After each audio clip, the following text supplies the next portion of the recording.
Guys, welcome back to my YouTube channel. I am your girl Clarine. Welcome to Vibes with K, episode 5.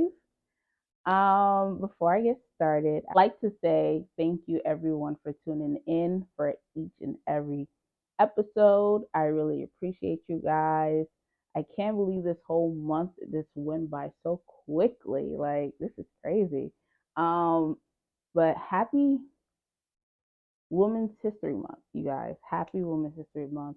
This is one of the reasons why I did the interviews because of Women's History Month. So you guys was able to watch all the interviewers and their stories and talk about business and Black maternal health and I and a little bit more about my Garifuna culture.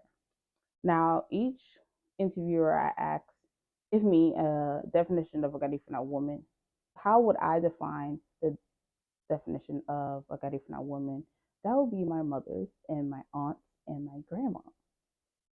If you guys don't know, my aunt Yoli slash mom, she is a wonderful, beautiful, strong woman. She has a hustle mentality that I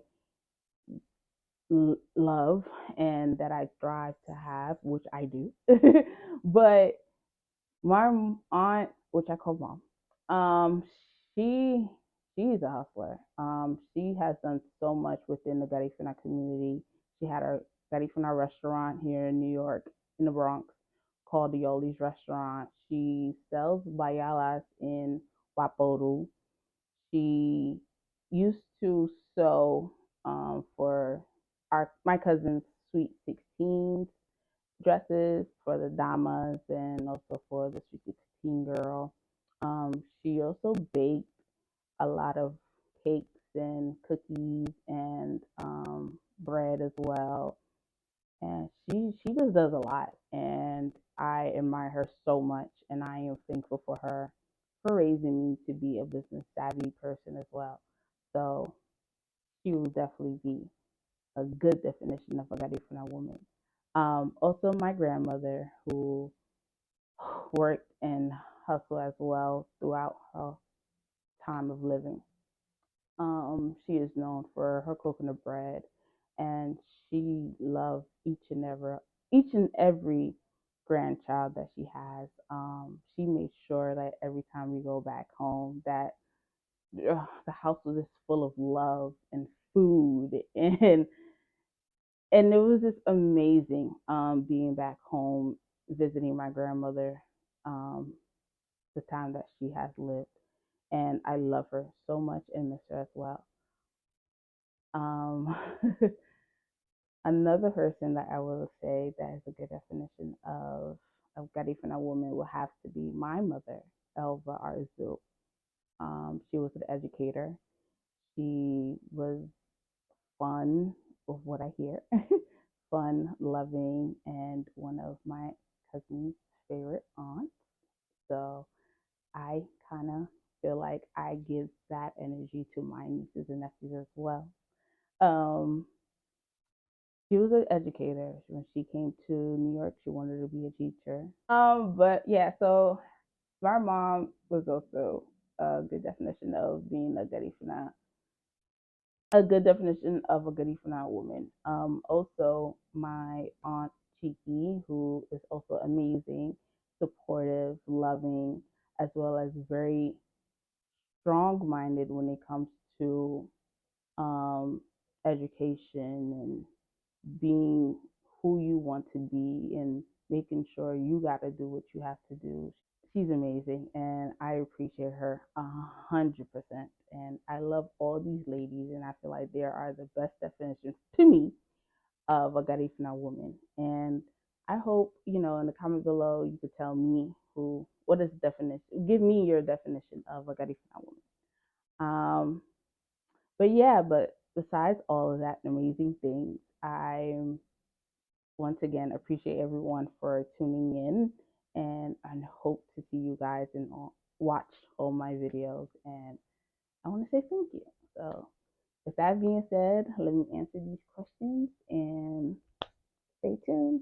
All right, so let's get into these questions. The first question that I got was, What made you want to be an interior decorator? Well, it started off when me and my boyfriend got this apartment. I didn't know where to start or how to decorate at all, but I do feel like when I used to do, well, I still do it. When I do deep cleaning, I used to love to switch the furniture around or to see like which direction the bed would face, if it could face, towards a wall or towards the window or something like that. I always wanted to change things around. So when we got this apartment, I did a lot of research on YouTube and on Pinterest, and I saw that there were so many that styles you could do in your own home. Now, I know there's people who, if you look at your mother's home or your parents' home, basically your parents' home, and you see like how they have like a set and everything like that, like a sofa set or anything like that. That's more of a traditional style, right? So I feel like our parents are more traditional. So their style is very much, um, I was gonna say historic, but I don't want them to feel old, but it's very much, classic. I would say classic, not historic. Classic, So my niche and my style, I would say, is more of a mid-century, modern. So it's a little bit mixed with traditional, but yet modernized in a bit, right? But a splash of color here and there. My boyfriend is more of a minimalist, a minimalist, modern person. So he doesn't really like a lot of things around. He wants things very much a bed, a side table, and then that's it. But as you can see over here with these pictures over here, these are very much minimalist pictures because it's just a picture. You know what I'm saying? It's just there, right? So you see, this is very simple. You can't see it because the lighting's not that great, but it's just a very simple artwork, and it's a see-through, um, picture frame. Within these two are they have color on it, so it's like you can really see it, but around it it has like white on it, so it's like it's still kind of like simple in a way. But yeah, my style. That's more of my style and his style put together. So when I did when I did this apartment, I clearly changed the living room at least 20 times. Each season you could possibly think of, I'm changing it. Every holiday you could probably think of, I I did it. So when I finally found a great color palette for for our house, we just went. I just started changing things a little bit, making things make sense, you know, mixing things up, mixing up the furniture, mixing up everything. The next question I got was, how do you handle tough clients? Now, I'm pretty straightforward when it comes to clients. So if you have a feeling that, things are not vibing with you and your client, you just got to let them know by the second step of the process. Like, listen, um, this may not work out. Um, I feel like we have differences, and if our differences is going to continue on through this whole process, this project may not work out. You know, because it's okay to have a disagreement, or if you don't like what I have, what I thought would look nice in this project, and you feel like it should go this direction, that direction, this direction, that direction. If you want to take majority of the control, there's no need for to hire me. You know what I'm saying? You don't need my expertise if you feel like you can do this on your own, right? You know what I'm saying? But I feel like if you nip it in the butt, maybe not the way how I'm saying it, but if you nip it in the butt early enough to not waste your time, your valuable time, and their valuable time, then I believe they will respect you a little bit more, and the fact that you're being upfront and forward person. But yeah, that's what I would say. Maybe a little bit different with the wordings, but just nipping in the bud by the second part of the process of the project that you guys have planned. All right, so the next question I got was, what inspires you to create? Oh, a lot of things inspires me. Go out to eat and I see like a color that I never seen before. I'll rush home and make a 3D rendering or like a moon board. Or if I see something on Pinterest that someone made, but I could feel like I could do it a different way, or everything inspires me. It could be a tree or animal prints. Oh my God, animal prints. If you look at an animal and you see the different colors that they have, you could use that to decorate anything, like a living room or a bedroom. You know, I find inspiration within, especially with paint. Paint colors really inspires me to do a lot to a room. Paint colors really inspire me. A lot of things, even a book, an artwork, anything could inspire me to create something different.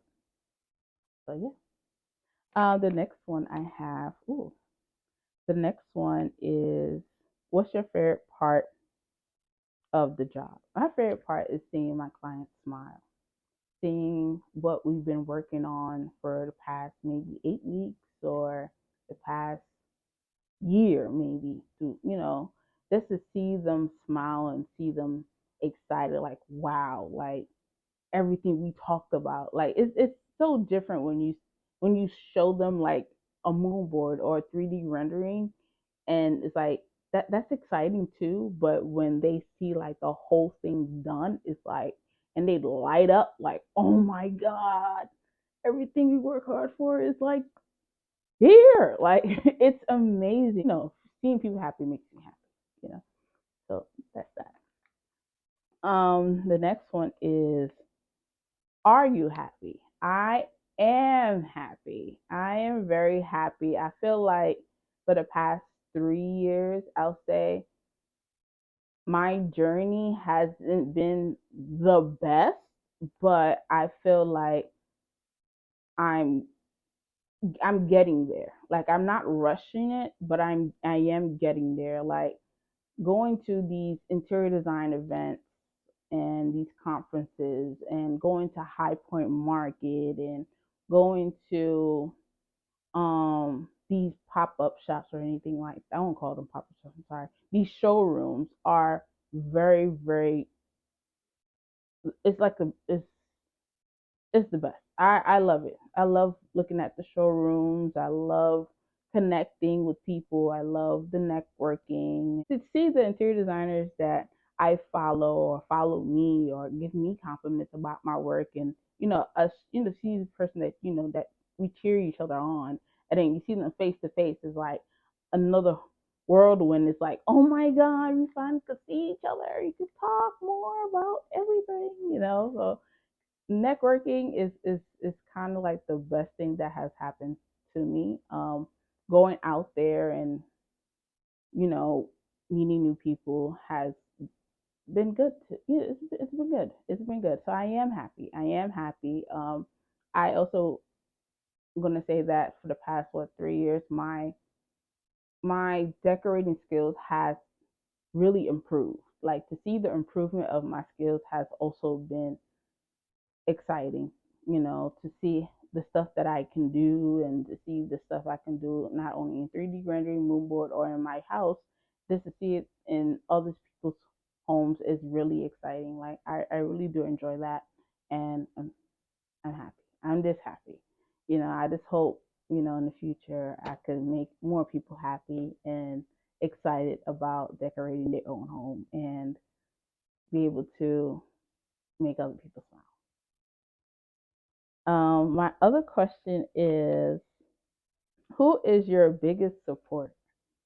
Now, my biggest supporter is myself.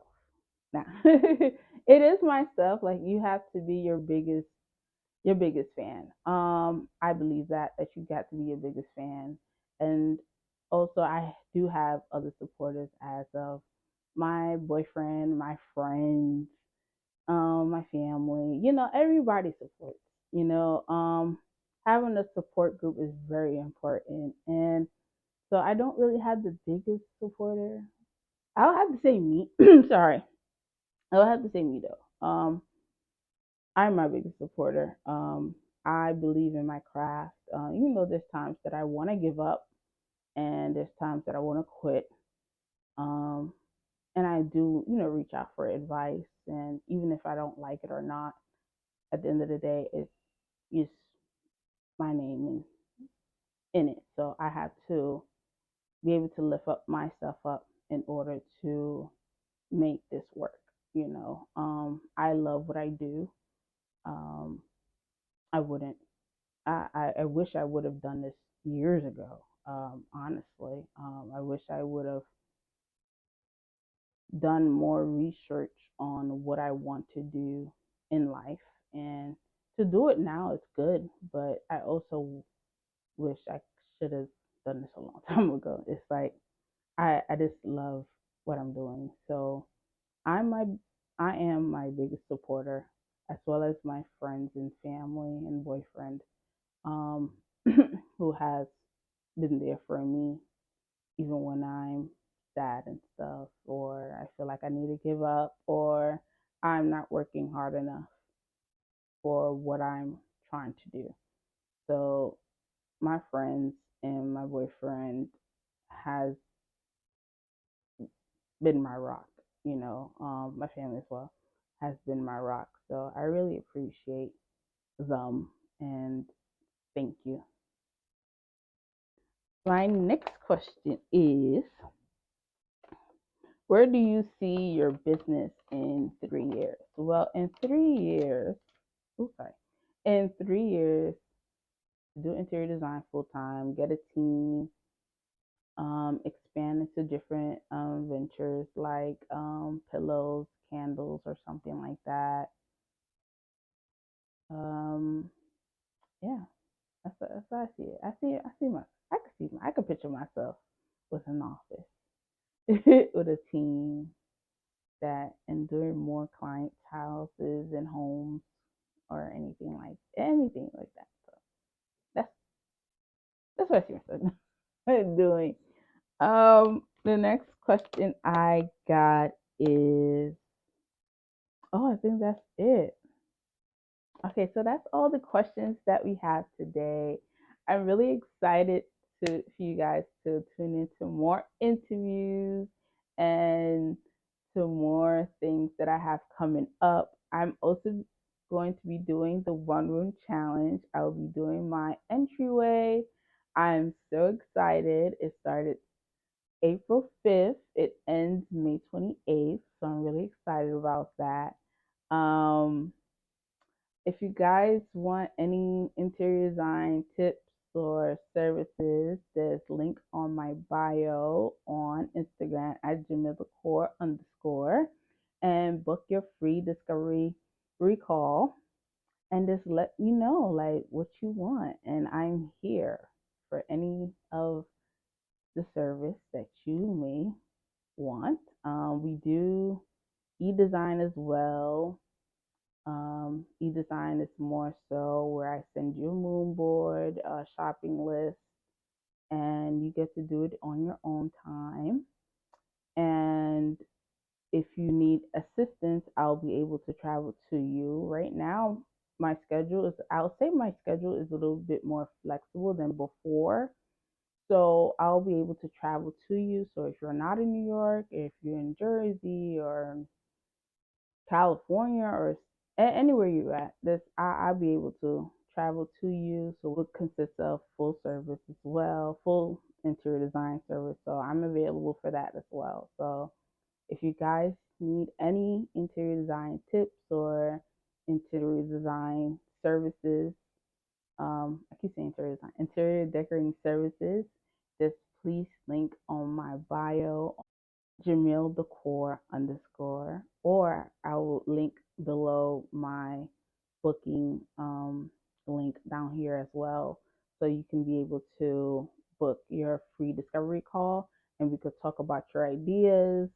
That being said, thank you guys for hanging out with me here and talking with me. So I hope you guys get to see all my videos and adventures and everything that I have coming up. So, yeah, tune for another episode of Vibes with K next time. So,